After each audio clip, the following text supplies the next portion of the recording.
Comunidade Paz e Bem, bom dia. Meu nome é Adriana, sou a Adriana de Nanã, do Ilha Xamonanã, e tenho a grata satisfação de estar aqui mais uma manhã de quinta-feira com vocês. Bom, como todo programa, a gente não abre mão do nosso ebó semanal, nosso ebó da gratidão. Ebó, para quem está chegando hoje, são rituais que temos nas religiões de matriz africana, que é uma infinidade de possibilidade de ebós, e que serve para realinhar nossas energias, levar energias ruins embora, trazer boas energias. E temos os ebós comportamentais, que chamamos, de ebós comportamentais, que são muitas vezes recomendados no jogo e que serve para quê? No jogo de búzios, no oráculo, que são comportamentos que a gente precisa mudar, comportamentos que possam estar nos prejudicando ou prejudicando a nossa comunidade. Então, o ebó que eu gosto de exercitar aqui toda semana com vocês é o ebó da gratidão. E eu sou muito grata sempre por estar com saúde, da minha família estar com saúde. Sou muito, muito grata por ter amigos leais sempre em minha volta. Sou muito grata por ter orixá na minha vida, por conhecer orixá e ter essa vivência com orixá. Porque isso define hoje quem eu sou, como me relaciono, como me vejo no mundo e como eu vejo o mundo em mim também. E por isso eu sou muito, muito grata, porque o orixá é sempre muito vivo na minha vida. Bom, dando continuidade na nossa série, a gente está falando sobre caráter ainda. Eu venho desde o ano passado estudando sobre caráter, observando as lições, e a perspectiva de caráter trazidas pelas culturas tradicionais e mais especificamente a partir das culturas tradicionais africanas. E eu acho que é importante também deixar claro que eu sou Iaborixá de Candomblé, de Queto, de raiz, de matriz Iorubá. É importante sempre esclarecer isso, porque quando vem para o Brasil, primeiro que a África não é um bairro, não é um país, é um continente gigantesco, com uma diversidade étnico-cultural fantástica, e dos povos que vieram para o Brasil também, não foi apenas da Nigéria. Nós temos, Brasil, é muito importante sempre reforçar que o Brasil foi o país que mais traficou corpos negros no mundo e por maior tempo. Com isso trouxe diversos grupos étnicos, diversas culturas nesse processo escravagista. E na estruturação do candomblé, das religiões de matriz africana no Brasil, essa diversidade também é muito presente. Eu sou de Queto, de raiz Nagô, Yorubá, mas tem outras. Nós temos os Banto, temos os Fon, tem outras matrizes culturais, étnico-culturais presentes nas matrizes africanas, tá certo? E dando continuidade, nós estamos falando sobre orixá e caráter. O que orixá nos ensina sobre caráter? E hoje vamos falar sobre Xangô.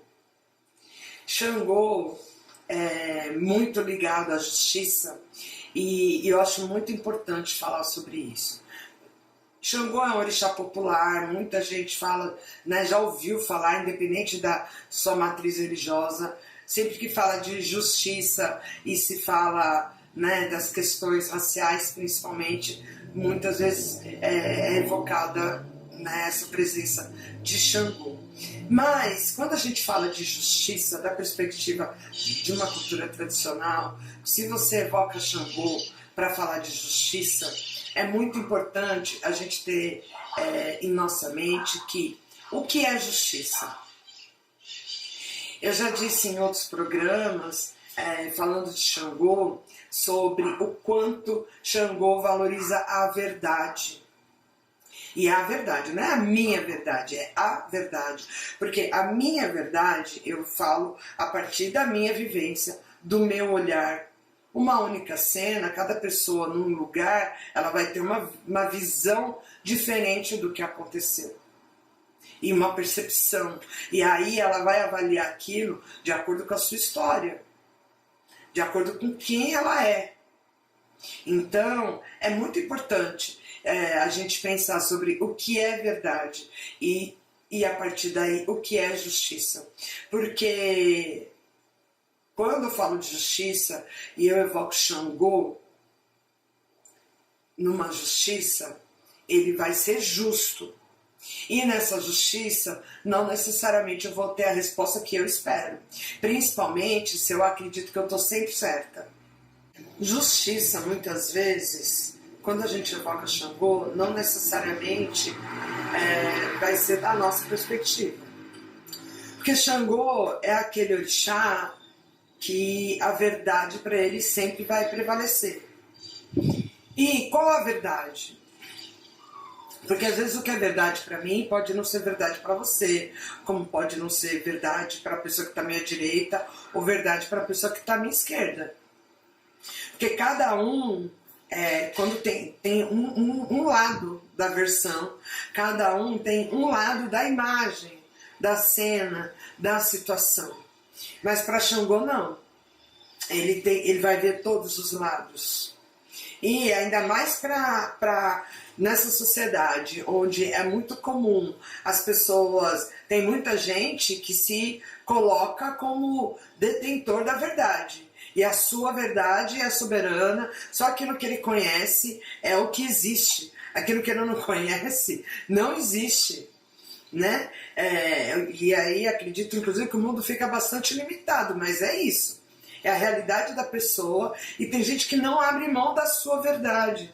E ela coloca a sua verdade acima da verdade de qualquer outra pessoa.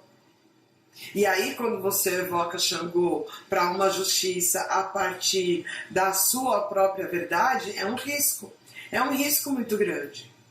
Xangô, aí isso quer dizer, Adriana, então não devo chamar Xangô. A questão não devo suplicar, me dirigir a Xangô numa situação, numa ofensa, numa injustiça, ou em várias outras áreas que Xangô preside e se faz vivo na nossa vida. Mas cultuar Xangô nos obriga a ser verdadeiro, nos obriga a ser honesto, nos obriga, e mais do que ser honesto com os outros, simplesmente, a gente primeiro tem que ser honesto com a gente mesmo. E para se reconhecer a verdade, qual foi a verdade de fato naquela situação, a gente tem que ter a humildade de reconhecer que errou. E que um erro não justifica o outro. Nunca um erro justifica o outro. Por isso, é muito importante, eu acredito muito rico, inclusive quando a gente se aprofunda, esse estudo que eu faço, onde paro para pesquisar e vou ler os Itãs e vou observar os filhos do Xangô, por exemplo, as pessoas iniciadas do Xangô, nos seus comportamentos e tudo mais. E é muito interessante, porque eu já ouvi de mais velho que tem, isso não é regra, mas diz às vezes que o orixá que a gente recebe é o orixá que a gente precisa. Ou seja, muitas vezes, se você recebe o Xangô como seu orixá guardião, que muitos têm como dono da cabeça, né? É porque você precisa exercitar essa verdade em sua vida. Você precisa ser honesto. Se você é filho de Xangô, você tem que ser mais honesto do que qualquer pessoa em sua volta. Os filhos do Ogum não precisam? Sim, precisa. Mas percebe que Xangô preside a justiça. Xangô preside a verdade. Então, se eu cultuo Xangô, é para trazer a verdade para a minha vida. para afastar as injustiças. E eu não posso ser injusta, porque a justiça não vale só para um lado. E aí é isso, a justiça a partir da minha perspectiva. Onde eu ser justo para mim é eu ganhar todas. Eu não perder em nenhuma situação. Isso não é justiça. E você observar nesse exercício do bom caráter, a verdade é fundamental. E eu sempre reforço que mais do que eu devo falar apenas a verdade, não é simplificando assim dessa forma, mas é de quanto eu sou honesta comigo mesma, porque isso me força a me rever comigo mesma. Diz os antigos que uma mentira contada várias vezes vira verdade, mas não para Xangô, assim como não para Exu. Mentira é mentira, mesmo que você tenha esquecido que é uma mentira. Porque quando diz, uma mentira contada várias vezes vira verdade para você. Porque o outro que está sendo prejudicado por essa mentira, ele não vai esquecer. E Xangô, você evocar a verdade, a justiça, não é a sua verdade. É a verdade de fato. Que balança é essa? O que pesa mais, né? É a verdade. E é muito comum, nós somos tão forçados, nós somos tão condicionados a viver dentro de caixinhas pré-determinadas pela sociedade, que somos educados em cima de mentira. Cada dia que você se força a ser uma coisa que você não é, que você violenta a sua humanidade, que você agride a sua essência, a sua natureza. E vou dar exemplos muito simples. Eu gosto sempre de falar a partir de mim, né? Das minhas vivências. Eu, quando era pequena, já contei em outras histórias, eu tinha muita boneca, tinha brinquedos e tal, e é muito comum, né? Tem os brinquedos de meninas e os brinquedos de meninos. Eu nunca gostei, eu odiava, eu odeio até hoje, falar de brincar de casinha. Como eu sou péssima dona de casa, eu já falei aqui, inclusive em outros momentos. Eu sou aquela que eu sei resolver as coisas no mundo.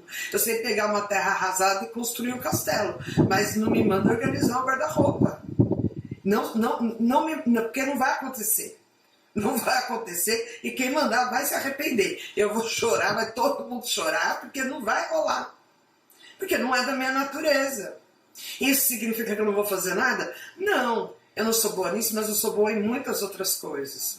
Mas é muito comum impor para as mulheres, por exemplo, toda mulher tem que ser boa dona de casa. E homem não é dono de casa? Isso é proprietário da casa. Né? Então, isso são coisas que nos levam para fora do nosso eixo, para fora da nossa natureza. Onde tem homens que são ótimos em arrumar, cozinhar, cuidar dos filhos e tudo mais, às vezes não é tão bom nos negócios no mundo, que é da natureza dele. Eu de criança eu amava brincar na rua, empinar pipa, subir em árvore. Eu gostava de tudo, qualquer brincadeira de rua que seria pensado para meninos era a minha preferência.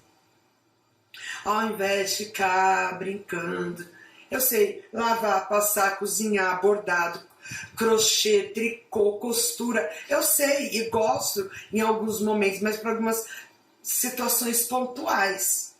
Mas dizer de eu viver disso, eu sou incapaz, incompetência completa.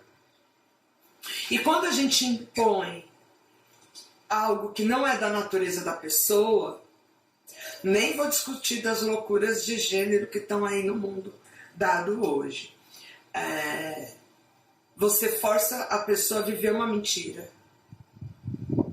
Quando você se força em situações ou em relações que não são saudáveis, que não respeitam a sua humanidade, não respeitam a sua natureza, só por conta de regras da sociedade ou porque toda mulher tantos anos precisa estar casada, ou o homem precisa estar casado e ter tantos filhos, ou tantas outras coisas que são pré-definidas em caixinhas, e de quanto tempo você precisa ter concluído o ensino médio, com tantos anos, todo mundo naquela idade tem que ter concluído o ensino médio, com tantos, ou você é um fracassado. Cada pessoa tem um tempo de maturidade, inclusive. E nos forçar a viver mentira é viver contra essa roda de Xangô, né? É girar contra. Por isso que eu gosto muito de refletir a partir dos itãs e daquilo que a gente já conhece, muitas coisas que estão às vezes no senso comum, inclusive. E digo também que o bom caráter é um exercício. É um exercício. Porque às vezes a gente encarar a nossa verdade dói. Mas pode ser uma dor, muitas vezes, na cura de uma ferida. E uma coisa que Xangô me ensinou foi isso. A necessidade de fato, pensarmos e vivermos uma vida mais verdadeira, mais honesta. E se eu for honesta comigo mesma, consequentemente eu serei mais honesta com todos, todas e todos que estão à minha volta. Bom, eu espero que vocês tenham gostado. Um beijo grande, que Pai Xangô abençoe grandemente cada um